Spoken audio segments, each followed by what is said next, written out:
This is not better than this. And this is not better than this. Okay, there's something I want to talk about. And it's this understream in the contemporary online art community. This understream of correctness, of a sort of pious kind of, this is how you make art, this is the correct techniques, this is the correct way. And you can see this quite literally with so many videos, a stream of videos, at least on my feed, of artists that correct other people's art. And I know this was a big subject like a year ago, right? People sharing on Twitter, oh look, I fixed their art, and people going mental over it. But it's not only that aspect of it. It's this whole technicality aspect. This whole, this is how we make art in the right way. These are tutorials. Do this, don't do this. Apply correct color theory. And I think it's sort of because we want to try to monetize it, which of course we do, right? If you have a passion or something you care deeply about, you want to spend your time doing that. And in the society we live in today, man, there's no choice. There's no choice. Either you spend just a fairly insignificant amount of time on it, and it's sort of like a hobby. We call it a hobby. It's free time entertainment is how we're supposed to treat it. And that's not what art is. And if you're an artist, that's not what it is for you. And when you come home, well, it could be, and fine, good on you for that, but it's no better. In fact, it's definitely no better than actually following it as you could say a spiritual path, or you could say a passion, or you could say it's different for different people, fortunately.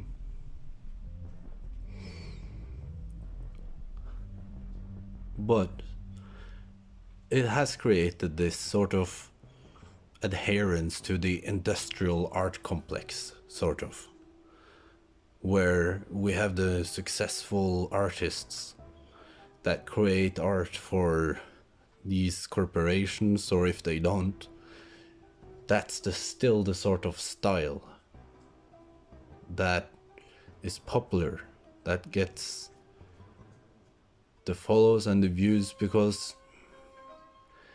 if you don't do it in that way, well, you can't make it your profession. And if you can't make it your profession, it's something you do when you come home and are exhausted, or it's something you do when you should, or when you should, in quotation marks, do something else. When you should be working on something else, studying for school, or working for your job. And there's no space for anything else. And the only other avenue is the traditional art community. And the traditional art community has some, in some ways it's good, in some ways it's extraordinarily toxic. In some ways it's narrow. I think a lot of people here, especially if you've studied art at, for example, university, and you make anime-like type art, like manga art, you'll know exactly what I'm talking about. It's like, oh, learn it proper first and then you can stylize. Okay, what's proper? What's the proper way of doing art? Why is that even in the question? But this has inverted. We know this in the online art community, but it's inverted itself onto the online art community as well.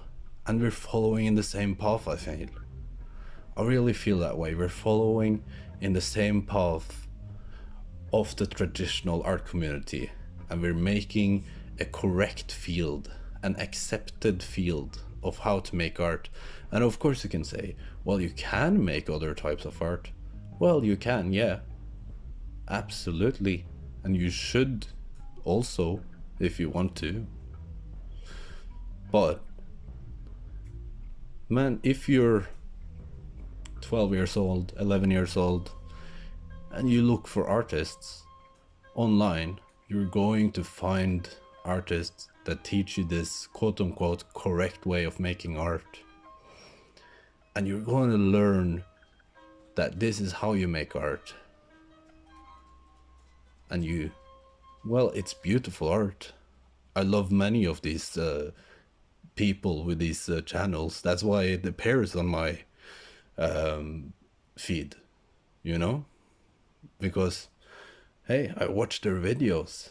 I think they're great people, many of them, most of them. Most of these artists are fantastic artists.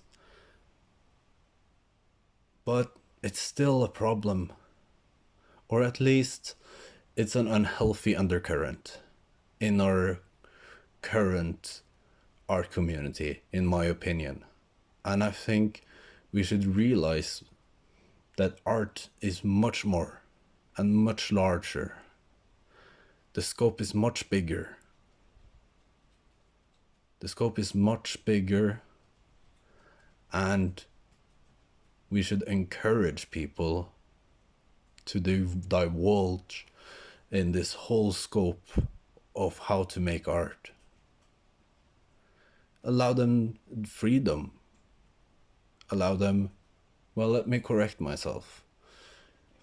We should encourage people to find that sense of security, to follow that line of freedom within themselves.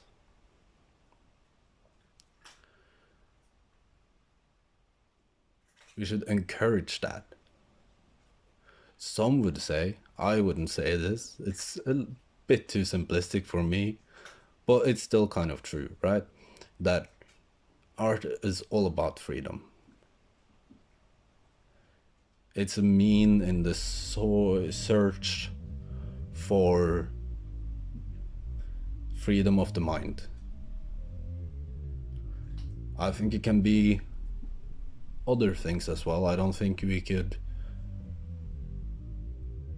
make the idea of an art into an object. I think it's much more of a subject, and it's moving constantly. It's always moving because it's within the sort of process of the artists.